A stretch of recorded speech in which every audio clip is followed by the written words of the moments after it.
L'histoire du développement de la découverte de notre concept est vraiment une belle histoire qui touche la démarche scientifique traditionnelle, qui nous dit qu'on fait une observation comme ça dans le réel, on observe un phénomène qu'on ne comprend pas, donc on essaie de l'expliquer, on émet des hypothèses, on va en laboratoire pour tester ces hypothèses, suivant les données qu'on obtient, on réajuste nos hypothèses, on émet de nouvelles hypothèses qu'on va retester comme ça en laboratoire et d'étape en étape, on en arrive à une compréhension approfondie du phénomène et c'est là qu'on dit avoir fait une découverte.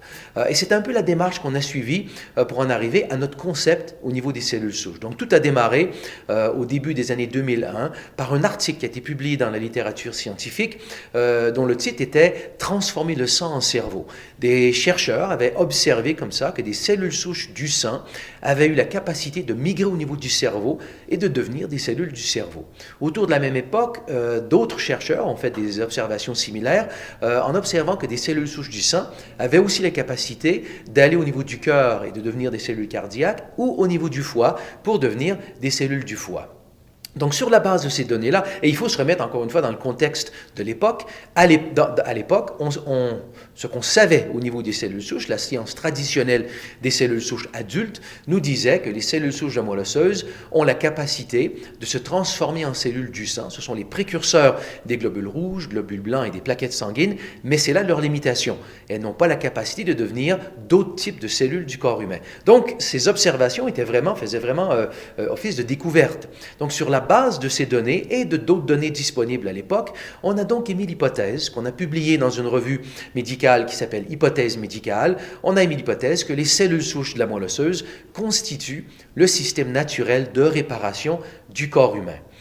C'était à l'époque une idée, c'était à l'époque une hypothèse, mais au fil des années, il y a aujourd'hui des milliers d'articles qui ont été publiés qui soutiennent fortement cette vision des choses. On peut aujourd'hui dire que c'est vraiment un fait établi. Les cellules souches de la moelle osseuse constituent le système naturel du corps humain. Voilà un peu comment ça se passe. Chaque fois qu'il y a une blessure dans le corps humain ou un tissu qui a un problème, le tissu affecté va libérer des composés qui vont aller vers la moelle osseuse, déclencher la libération de cellules souches de la moelle osseuse. Et là, durant les quelques jours qui suivent, on va avoir une augmentation du nombre de cellules souches en circulation de 3 à 10 fois. Maintenant, ces cellules qui sont en circulation, cellules souches qui sont en circulation, ne savent pas quel est ce tissu qui a fait appel comme ça à cette assistance. Donc, pour pouvoir identifier le tissu où elles doivent aller, ce qui se passe, c'est que le tissu affecté, quelques jours après l'incident, va donc libérer une seconde génération de composés qui, localement, vont attirer les cellules souches qui, lorsqu'elles circulent donc dans les fins capillaires du tissu affecté, au contact de ces molécules SOS, si je peux dire, les cellules vont donc migrer à travers la paroi des capillaires, migrer dans le tissu affecté et au contact de débris cellulaires, ces cellules souches vont se multiplier et se transformer en cellules du tissu en question. C'est donc le système naturel de réparation du corps humain. Bien qu'on ait la libération de cellules souches de la moelle osseuse, la nécessité que ces cellules circulent dans le sang, que ces cellules migrent au niveau d'un tissu, que les cellules se multiplient et se transforment en cellules du tissu en question, toutes ces étapes sont essentielles. Mais l'aspect qui a été le plus étudié, c'est le nombre de cellules en circulation. Plus on a de cellules en circulation, plus de cellules sont disponibles pour migrer au niveau des tissus et participer à ce processus de réparation des tissus. Donc, si je résume d'une façon très, très sommaire tout ce phénomène, on peut dire qu'à blessure égale, qu'à problème égaux entre deux personnes, les personnes qui ont plus de cellules souches en circulation vont réparer beaucoup mieux et vont réparer beaucoup plus rapidement. Donc, suite à ces observations, les chercheurs se sont dit, s'il y a un tel lien entre la santé et le nombre de cellules souches en circulation, à ce moment-là, si on augmentait le nombre de cellules souches en circulation, si on déclenchait ou soutenait ce phénomène naturel au niveau du corps humain et qu'on mettait plus de cellules souches en circulation, est-ce qu'on ne pourrait pas changer le cours comme ça du développement de différents problèmes de santé? Et donc, c'est ce que plusieurs groupes de chercheurs ont étudié. Et pour bien comprendre ce dont on parle ici, on peut remettre ça dans le contexte général de ce que vous voyez au niveau des médias, au niveau de l'Internet, au niveau des des journaux, c'est-à-dire cette approche générale qui dit qu'on isole des cellules souches de différentes sources, dont par exemple la moelle osseuse, le sang, les tissus adipeux. On manipule ces cellules souches en laboratoire ou pas. Très souvent, on ne fait rien à ces cellules souches, on ne fait que les retirer, les accumuler et on les réinjecte dans le sang. Donc, d'un point de vue sommaire, d'un point de vue simplifié, c'est simplifié, mais c'est quand même assez précis comme description. Tout ce qu'on fait réellement, c'est qu'on augmente le nombre de cellules souches en circulation à travers une injection. Et donc, la question de plusieurs chercheurs était de se dire, et si on augmentait le nombre de cellules souches en circulation, non pas à travers une injection, mais à travers la libération de nos propres cellules souches, ce qui est un phénomène naturel du corps humain.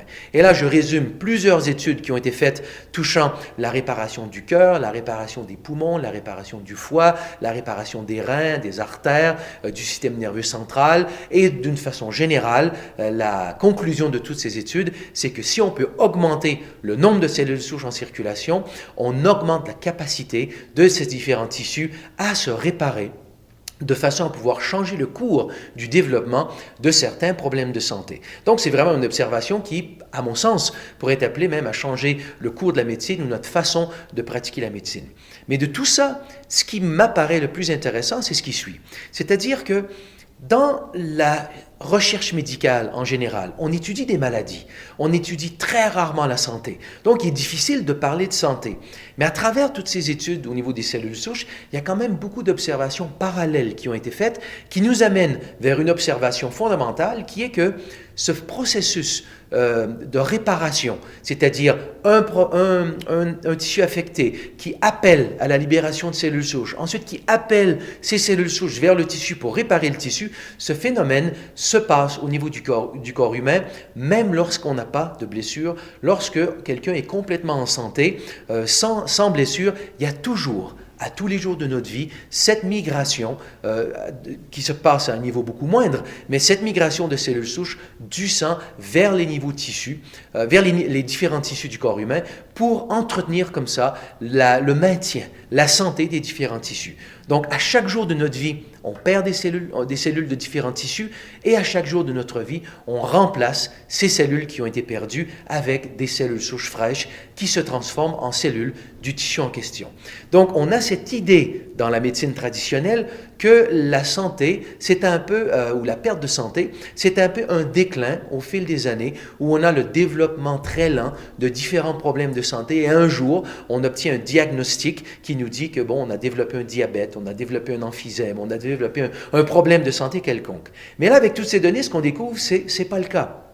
La santé est en fait un équilibre entre deux phénomènes.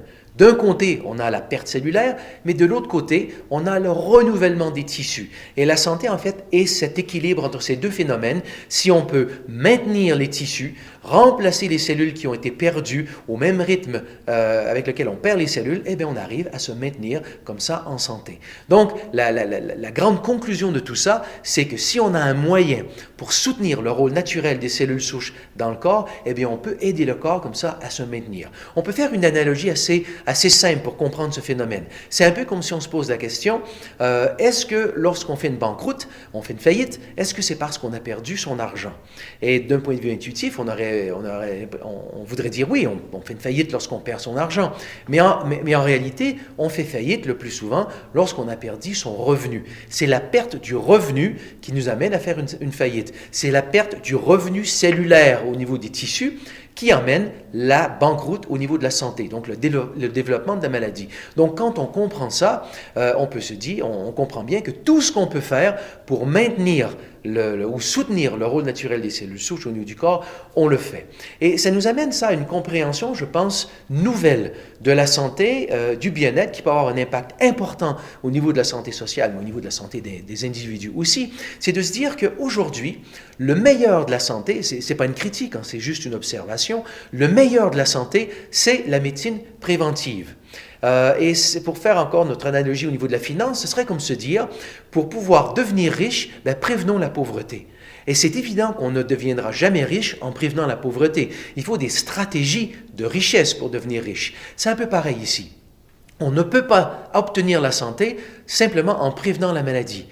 Il faut avoir des stratégies de santé. Et toute cette connaissance au niveau des cellules souches nous donne pour la première fois une plateforme pour vraiment faire quelque chose pour obtenir une santé optimale. De ne plus se satisfaire simplement de se dire « je suis en santé parce que je n'ai pas de problème de santé ». Non, il faut voir que la santé peut aller beaucoup plus loin que simplement l'absence de problème. On peut vraiment donner au corps cette capacité d'atteindre une santé optimale. Donc, quand on comprend ça, on fait tout ce qu'on peut pour maintenir le rôle naturel des cellules souches dans le corps. Ce qui veut dire, en termes de style de vie, de l'exercice. L'exercice intense libère les cellules souches de moelle osseuse. Un bon sommeil profond va maintenir comme ça, va soutenir le rôle naturel des cellules souches dans le corps. Une nourriture anti-inflammatoire. L'inflammation gêne la capacité des cellules souches à jouer leur rôle réparateur au niveau du corps. Donc des aliments comme le gingembre, tous les légumes qui contiennent des pigments vont tous diminuer l'inflammation au niveau du corps. Le jeûne va soutenir le rôle des cellules souches au niveau du corps. Inversement, le stress va réduire la capacité, l'anxiété va réduire la capacité des cellules souches à jouer leur rôle au niveau du corps et la fumée de cigarette également. Donc, on essaie d'arrêter de fumer. C'est la fumée directe, mais aussi la fumée ambiante, donc la fumée secondaire. Donc, ce sont toutes des choses qu'on peut faire dans notre vie courante pour soutenir le rôle naturel des cellules souches dans le corps. Et ayant découvert un petit peu tout ça, l'emphase de toutes nos recherches au fil des années a été d'identifier des plantes naturelles qui soutiennent le rôle naturel des cellules souches au niveau du corps humain. Donc, c'est l'emphase de nos recherches et c'est le but, comme ça, de tous les produits qu'on a découverts et qu'on va continuer, comme ça, à développer au fil des années. Donc, voilà un peu le rôle naturel des cellules souches au niveau du corps, l'importance que ça joue au niveau de la santé de chaque individu et vraiment l'importance de soutenir ce rôle naturel au niveau des cellules souches au niveau du corps pour vraiment se maintenir en santé et vraiment donner une chance au corps d'atteindre cette santé optimale.